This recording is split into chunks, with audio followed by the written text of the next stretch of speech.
रियासत अली आज़ाद साहब, एक तो आज जो मंसूर अली शाह साहब का लेटर सामने आया, उस लेटर के अंदर उन्होंने एक फुल कोर्ट बुलाने की बात की।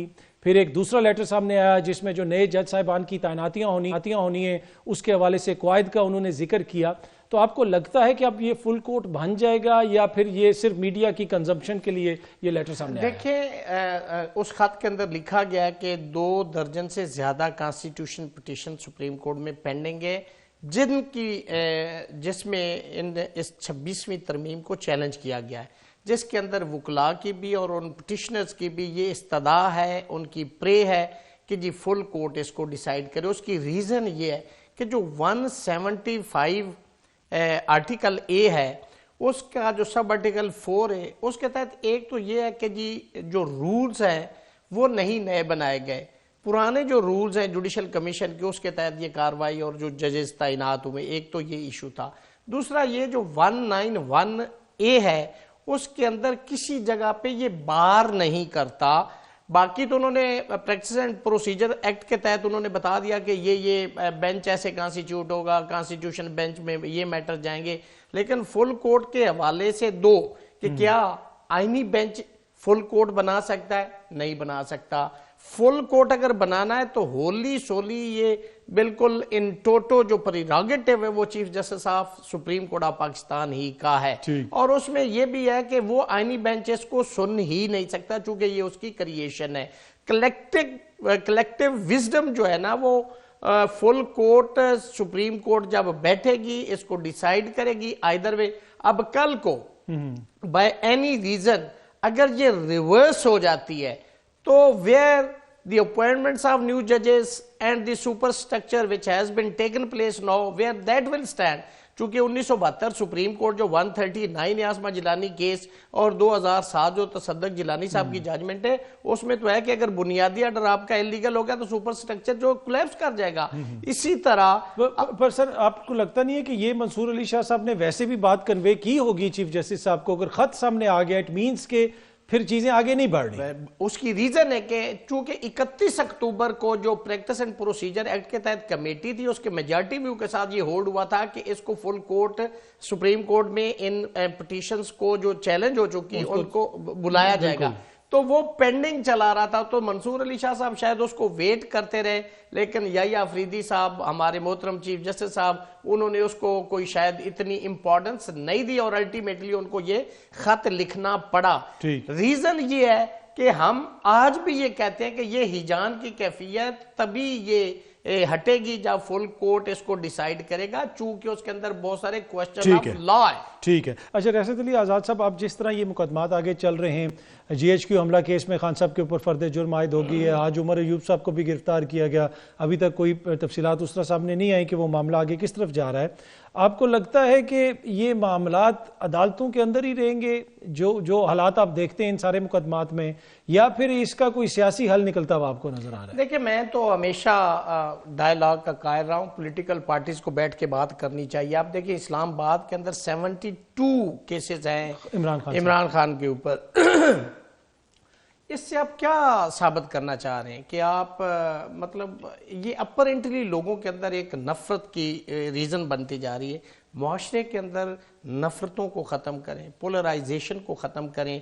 अब एक नया जो अल्लाह ताला खैर फरमाए इस मुल्क के ऊपर, हम तो हमेशा अच्छे की उम्मीद भी रखते हैं कि जो आपने अरेस्ट करना शुरू किया जिसमें आप एक स्पेसिफिक पश्तूनों को टारगेट किया जा रहा है, रेशल प्रोफाइलिंग हो रही है, ये इल्जाम लग रहा है। इसलिए कि ये बहुत डेंजरस चीज है, इसको बहुत केयरफुली, ये बड़ा सेंसिटिव इशू है, इसको देखना चाहिए।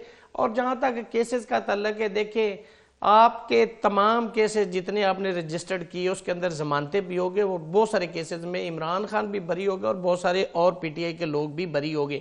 उसकी रीजन क्या है कि ये तो ड्यूटी है प्रोसिक्यूशन की कि वो एविडेंस प्रोड्यूस करे।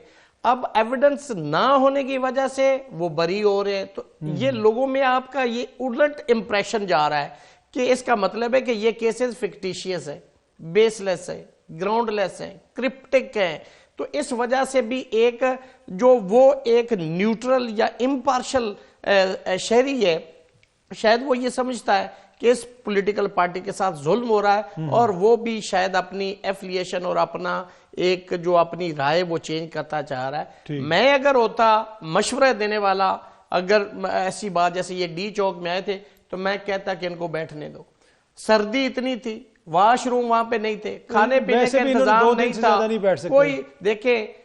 पीटीआई के दौर में बिलावल जरदारी साहब आए, वो लेके आए, यहां तक पहुंचे, कोई रुकावट नहीं थी। मौलाना फजलुर रहमान साहब तशरीफ लाए, कोई रुकावट नहीं थे। पेशावर मोड़ में बैठे, अल्टीमेटली डायलॉग हुआ, चीजें सेटल हो गई। इसमें भी हो जाते। मैं कहता हूं पॉलिटिकल लोग थे, पॉलिटिकल एक्टिविटी है। आर्टिकल 15, 16, 17 कॉन्स्टिट्यूशन आपको हक देता है।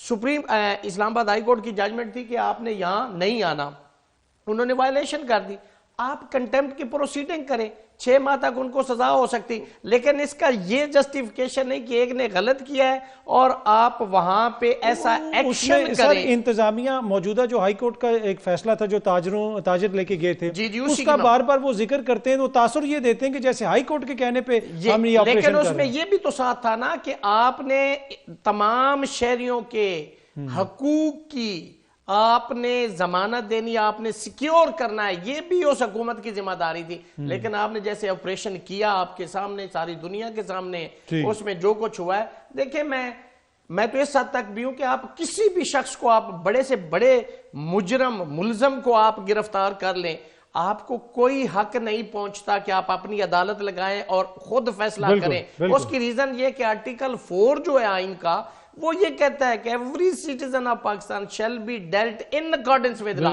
आप पकड़ भी लें तो आपके सामने एक बंदे ने मर्डर कर दिया, आपको आइन हक नहीं देता कि आप भी उसको गोली मार के मार दें।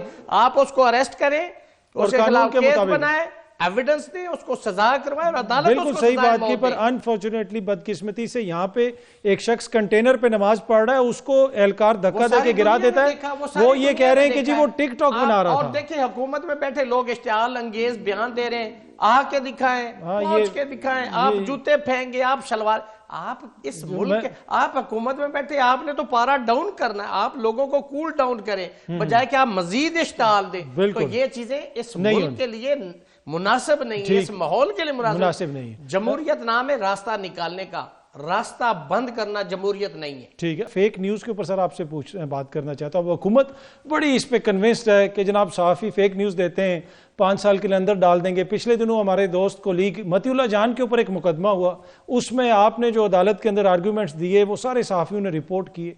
अब आपको नहीं लगता कि वहां पे जितनी बड़ी फेक FIR हमारे साथी के खिलाफ रियासत ने, हुकूमत ने दी है, फिर ये हमें किस मुंह से कहते हैं कि जनाब कोई फेक न्यूज की आप चलाते हैं? ये एक बेहतरीन मिसाल थी excess of power, misuse of authority की, on the face of record, on the face of it FIR के, कि ये एक झूठी, बेसलेस, ग्राउंडलेस, और आपको पता है कि ये FIR क्यों दी गई थी। ये एक एग्जाम्पल के तौर पर पेश की जा सकती। जहां तक अब अथॉरिटी बनाने की बात कर रहे हैं और 5 साल सजा की बात कर रहे हैं, पीको ऑर्डिनेंस था, prevention of electronic crime ordinance, फिर उसको पीका बना दिया गया।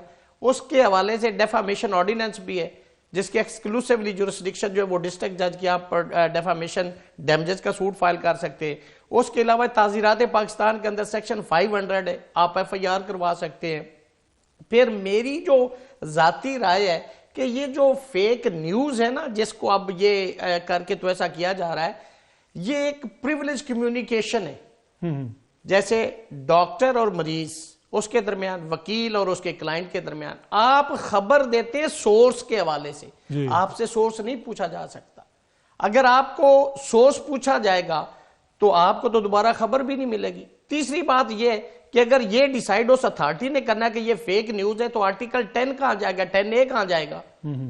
आर्टिकल 10A तो फेयर ट्रायल का मौका देता है, फिर नोटिस भी उसके अंदर कौन देगा? नहीं करेगा। आप वन साइडेड आप मटेरियल उसका हटा दें। आज जरूरत क्यों पड़ी है?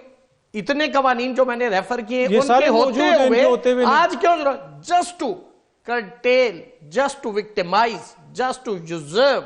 और मैं कहता हूं कि ये जर्नलिज्म के लिए, मैं कहता हूं कि अगर ये एक कर दिया जाए तो उसके बाद अतर काज़मी साहब सिर्फ सुबह दोपहर शाम मौसम की खबरें दे सकते हैं और कोई खबर नहीं दे सकते। लेकिन एक बात ऐड करना चाहूंगा, मंदो खेल साहब ने 2 आर्टिकल 89 के तहत ऑर्डिनेंस आता है when the parliament is not in session and there is emergency. अगर मंसूर अली शाह ने कहा तो ये तो फायजी साहब ने भी कहा था ऑर्डिनेंस फैक्ट्री बंद होनी चाहिए। फिर जुल्फकार अली भुट्टो को 109 में डेथ सेंटेंस दे दी गई। किसी एक शख्स ने कहा कि ये ठीक हुई? हर शख्स ने कहा कि ये जुडिशरी ने गलत किया और उनसे करवाया गया। अब बताएं मेरे पास क्या उसको एज ए प्रेसिडेंट किसी अदालत ने आज तक माना? नहीं माना। तो आज अगर इमरान खान ने कॉल दी तो इमरान खान ने तो सिर्फ ये कहा ना कि आप ये प्रोटेस्ट करो, उसने ये तो नहीं कहा कि ये कर दें। तो 109 वहां कोई अदालत जुल्फकार अली भुट्टो के केस को रेफरेंस के